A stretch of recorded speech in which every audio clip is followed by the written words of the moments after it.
Imaginemos por un momento que la mente humana opera exactamente igual que un archivero, pero un archivero ciego y sobre todo sin el más mínimo sentido del humor. Cero sentido del humor, exacto. O sea, un oficinista autómata que toma cada queja sarcástica sobre, digamos, el estado de nuestra cuenta bancaria, le pone un sello gigante de orden de compra urgente y obliga al universo a entregarnos exactamente esa escasez. Qué locura verlo así, pero sí, tal cual. Pues hoy nos adentramos en una inmersión profunda sobre un texto que plantea precisamente esto. Hablamos de El librito azul de Connie Méndez. Y bueno, para quienes ya conocen los principios de la metafísica o han escuchado aquello de que los pensamientos son cosas, quiero hacer una aclaración importante desde ya. Sí, esto no vamos a repasar conceptos básicos nivel 1. Exacto. Hoy no vamos a quedarnos en lo superficial. Vamos a analizar la mecánica estricta, o sea, casi administrativa de este sistema. Estoy convencido de que esto cambia las reglas del juego. Y es que el enfoque de hoy requiere una precisión quirúrgica. El texto no trata simplemente de este cliché de pensar en positivo y ya. Se trata de comprender las reglas operativas subyacentes de la realidad material. Ajá. Entonces, la misión principal para quienes nos acompañan hoy es desglosar la aplicación práctica de la llamada fórmula infalible para atraer la abundancia. La fórmula paso a paso. Paso a paso. Y, de manera crucial, examinar un protocolo muy específico sobre el amor y el perdón, que, ojo, está diseñado no como un acto de superioridad moral, sino como un mecanismo técnico para erradicar resentimientos. Porque si no, esos resentimientos actúan como un virus destructivo, ¿verdad? Totalmente. Un virus que te tira todo el sistema operativo. Claro. Entonces, si el subconsciente es verdaderamente este archivero ciego que no entiende de bromas, cada comentario pesimista que lanzamos al aire es una herida autoinfligida. Literal. Y eso nos lleva a la pregunta central del análisis de hoy. Si accidentalmente programamos la ruina todos los días, ¿cómo se programa deliberadamente la riqueza sin desatar consecuencias imprevistas? Esa es la gran duda. Pero bueno, antes de llegar a las fórmulas para la abundancia o a la sanación de las relaciones, resulta imperativo comprender el motor que opera en el fondo de toda esta maquinaria, el famoso principio de mentalismo. Claro, porque este principio es el cimiento de la arquitectura de la realidad que plantea el texto. O sea, la premisa fundamental establece que la vida de cualquier individuo, sin importar si transcurre en la opulencia total o en la miseria más absoluta, es el resultado estricto de sus creencias y de sus decretos verbales. Ni más ni menos. Exacto. El libro describe al subconsciente no como un ente místico flotando en el espacio, sino como este secretario automático que mencionabas. Carece de capacidad de discernimiento. No juzga. Para nada. No toma decisiones propias y no tiene voluntad. Su única función es reaccionar y, ejecutar la orden que se le ha grabado a través de la combinación de pensamiento y sentimiento. Y fíjate que la falta de voluntad propia de este secretario queda perfectamente ilustrada en un ejemplo del texto que resulta, la verdad, tan cómico como alarmante. Ay, sí, ya sé cuál vas a decir. Y es buenísimo. Se plantea la situación de alguien que, digamos, buscando encajar socialmente o hacer reír a un grupo, adopta la costumbre de referirse a su propia nariz como mi nariz de papa rellena. Es un gran ejemplo. Es que el subconsciente no evalúa el contexto social, no reconoce que, mira, es una táctica para romper el hielo en una fiesta. No. Toma la frase literal, impulsada por la emoción de la risa del momento, como una directriz incondicional. Y el mecanismo de ejecución en ese escenario es implacable. O sea, el subconsciente capta las palabras y esa carga emocional de la que hablas y comienza a trabajar de inmediato a nivel celular. ¡Wow! A nivel de hábitos. Modifica sutilmente la fisionomía, la circulación o incluso los gestos faciales para que de forma gradual esa nariz se asemeje verdaderamente a una papa rellena. ¡Qué locura! O sea, de forma física. Y la implicación de este fenómeno es monumental si lo extrapolamos a cosas más serias. La humanidad entera, argumenta la autora, pasa su vida fabricando condiciones contrarias a su bienestar por simple ignorancia de esta ley mecánica. ¿Generan escasez por hablar? Exacto. Generan enfermedades y escasez financiera con quejas casuales en el café. Y cuando el resultado inevitable se manifiesta, porque se va a manifestar, se consuelan atribuyéndolo a la voluntad de Dios. Claro, el típico Dios lo quiso así. Y el texto es tajante al desmentir esa noción de castigo divino. Afirma categóricamente que la voluntad del Creador para el ser humano es invariablemente la salud, la paz y la opulencia. Siempre lo bueno. Siempre. El dilema radica en que el individuo es el rey de su propio imperio creativo, pero gobierna dando órdenes destructivas a ciegas. Sabiendo que este secretario ejecuta cualquier directriz sin cuestionar, pues la necesidad de una sintaxis precisa para programar el bienestar material se vuelve urgentísima. No podemos, simplemente desear cosas al azar. Totalmente de acuerdo. Y precisamente por el peligro que representa esta literalidad del subconsciente, el texto proporciona lo que denomina la fórmula infalible. A ver, entremos de lleno en esto. Es una estructura gramatical y conceptual sumamente estricta para manifestar deseos materiales. La instrucción dicta que se debe declarar la siguiente frase completa. Por mucha atención, yo deseo tal cosa, en armonía para todo el mundo y de acuerdo con la voluntad divina, bajo la gracia y de manera perfecta. Gracias, Padre, que ya me oíste. ¡Wow! Es como muy formal, ¿no? Lo es. Y es que cada segmento de esta afirmación actúa como una barrera de contención técnica. Me encanta. Analicemos esta estructura a fondo, porque me resulta muy familiar. Se asemeja muchísimo a los códigos de seguridad de un sistema informático complejo. A ver, me gusta esa analogía. Sí, mira. La primera cláusula, en armonía para todo el mundo, funciona básicamente como un seguro kármico. Exacto. Evita que el cumplimiento de un deseo personal cause daño colateral a terceros. Pero la frase que sigue, la de bajo la gracia y de manera perfecta, esa parece ser el núcleo de seguridad de toda la operación. Es la más importante. Garantiza que la manifestación llegue a través de cauces armónicos, sin fricción y sin exigir un sacrificio extenuante o, peor aún, trágico. Y vaya que puede ser trágico. El texto subraya la vital importancia de esa cláusula específica mediante una anécdota, la verdad aterradora, sobre las consecuencias de omitirla. Cuéntanos esa. Relata el caso de una mujer que necesitaba urgentemente una suma considerable de dinero para el día 15 del mes. Ella aplicó la concentración y el decreto. Pidió el dinero, pero movida por un sentido de urgencia y, digamos, cierto egoísmo, no incluyó la protección de bajo la gracia. ¿Y se saltó el código de seguridad? Se lo saltó y el resultado fue fulminante. Al día siguiente, su hija fue atropellada por un automóvil. ¡Qué fuerte! Y para el día 15, la mujer recibió exactamente la cantidad de dinero que había decretado. Era el pago de la póliza de seguros por el grave accidente de la joven. No puede ser. Ese es un nivel de causalidad escalofriante. Muy fuerte, ¿verdad? Obtuvo el resultado exacto.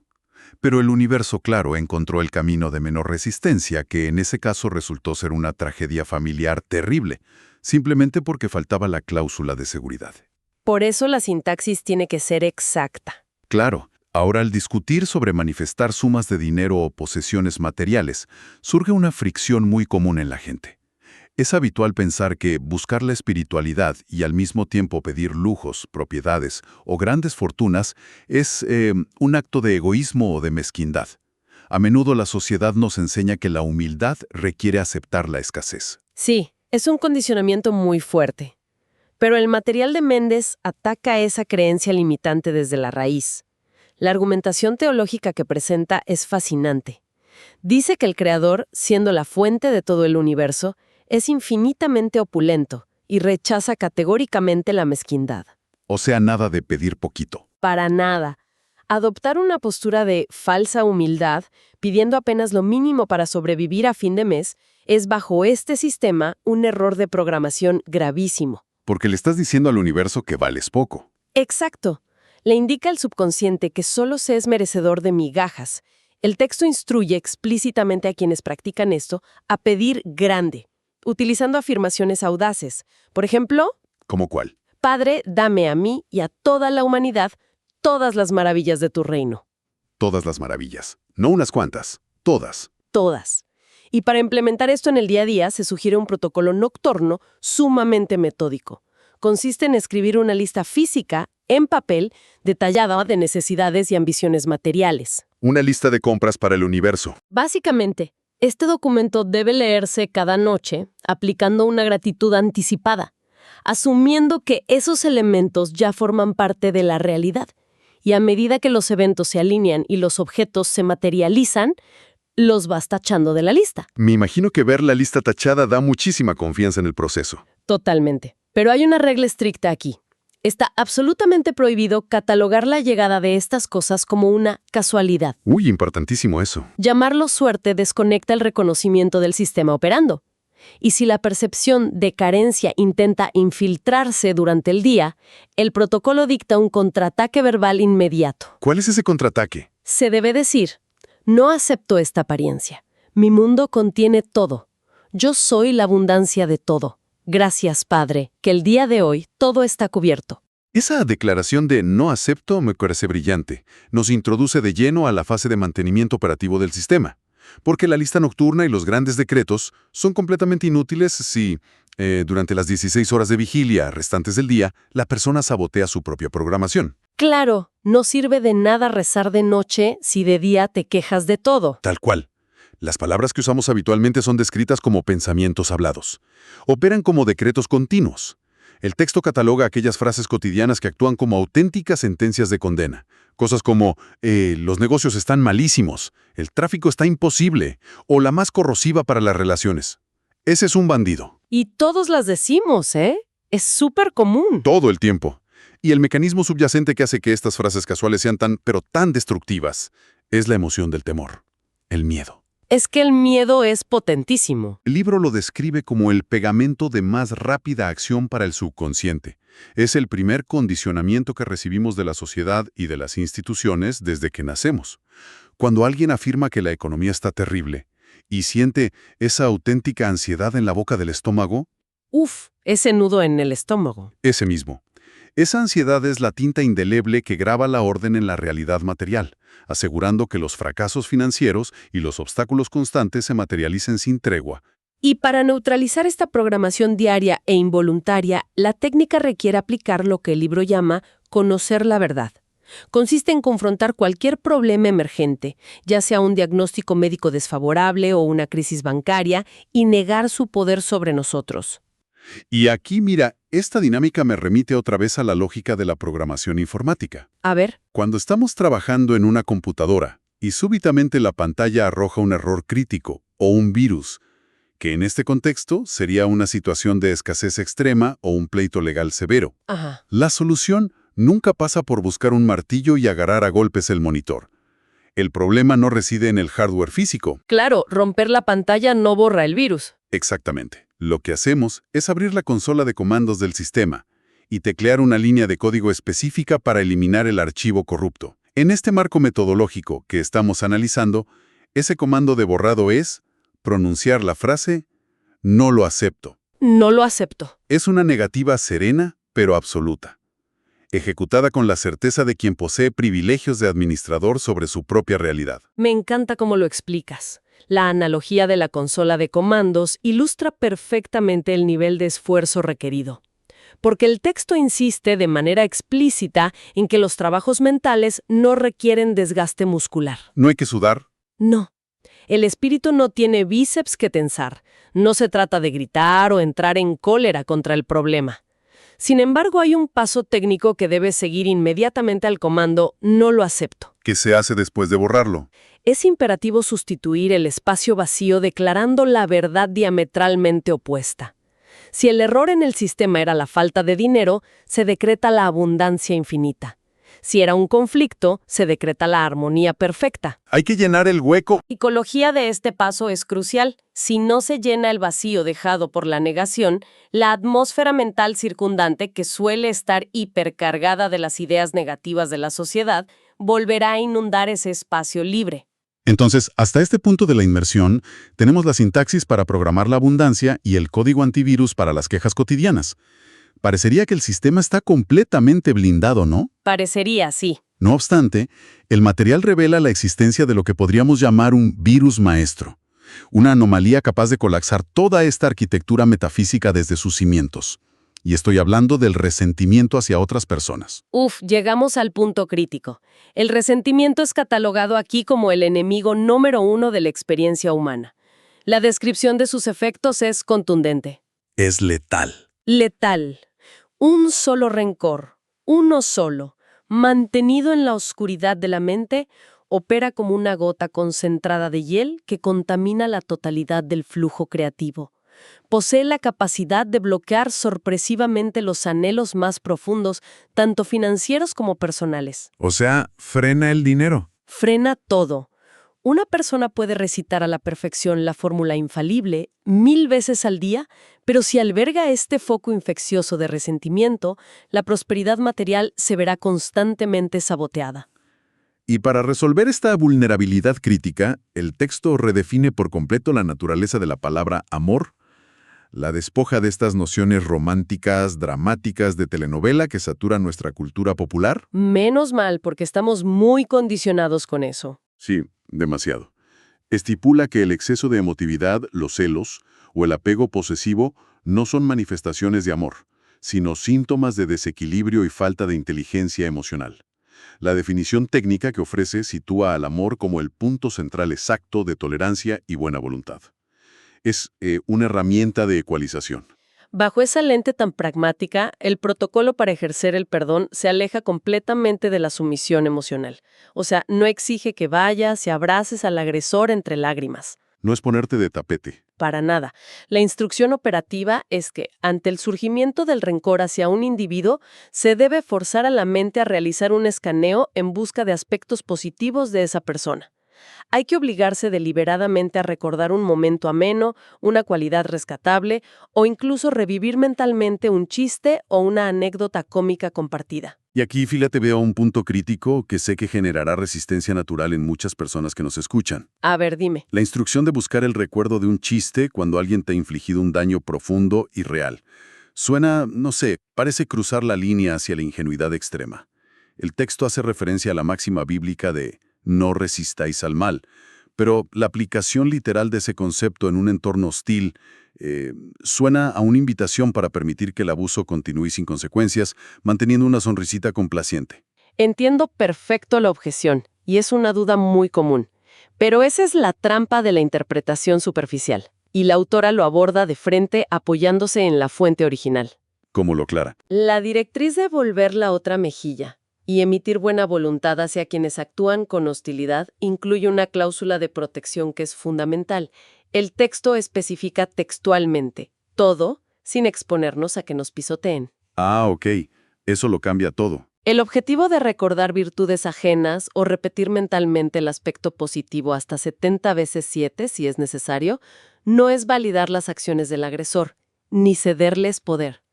Es un código de anulación interna. Para uno mismo. Exacto. El propósito exclusivo es desintegrar la cristalización del rencor dentro del propio subconsciente del practicante. Es decir, el perdón no es un acto de caridad hacia tu enemigo, sino un protocolo de desinfección de tu propio sistema operativo. Tal cual. Limpias tu propia casa. Y los resultados que el libro promete al ejecutar este protocolo son realmente asombrosos. Al liberar la mente de este anclaje del resentimiento, ocurre una transformación física y ambiental. Aquella montaña de inconvenientes menores que parecían crónicos. Como cuando todo te sale mal al mismo tiempo. Eso, el estancamiento financiero inexplicable, las fricciones diarias con colegas, la supuesta mala racha, todo eso se disuelve de forma casi instantánea. La polaridad del campo magnético personal se invierte.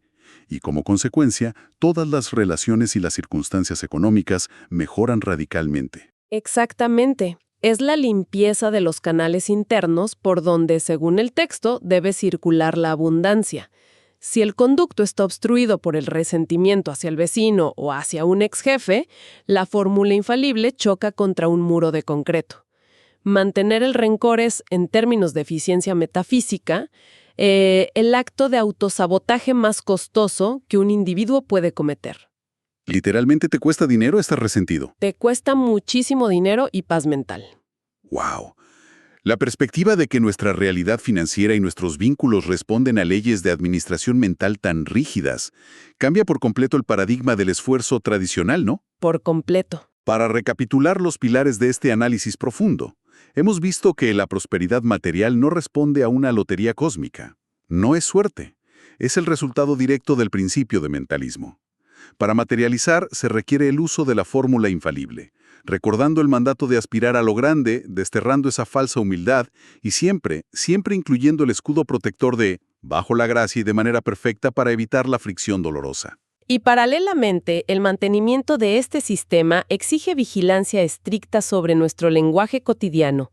El antídoto ante las apariencias de escasez o conflicto es la negación serena mediante el comando «no lo acepto», seguido, claro, de la declaración inmediata de la verdad armónica, impidiendo que el temor vuelva a ocupar ese espacio mental. Llenar el vacío. Exacto. Y finalmente, comprendimos que el amor y el perdón operan como algoritmos de purificación. La evocación deliberada de las virtudes de quienes nos ofenden es la clave técnica para erradicar el resentimiento y mantener libre la vía rápida hacia la manifestación. Fascinante.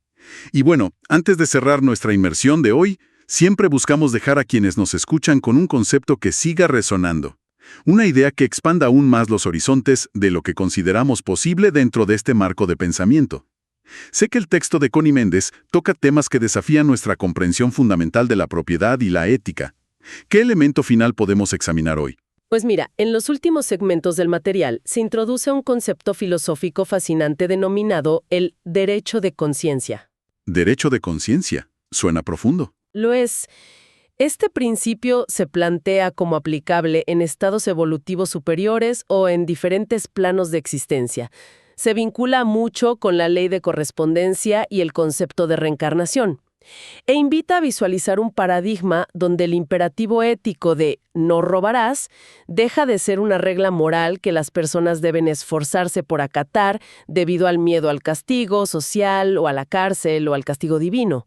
En cambio, se transforma en una imposibilidad física absoluta. Un mundo donde robar es físicamente imposible.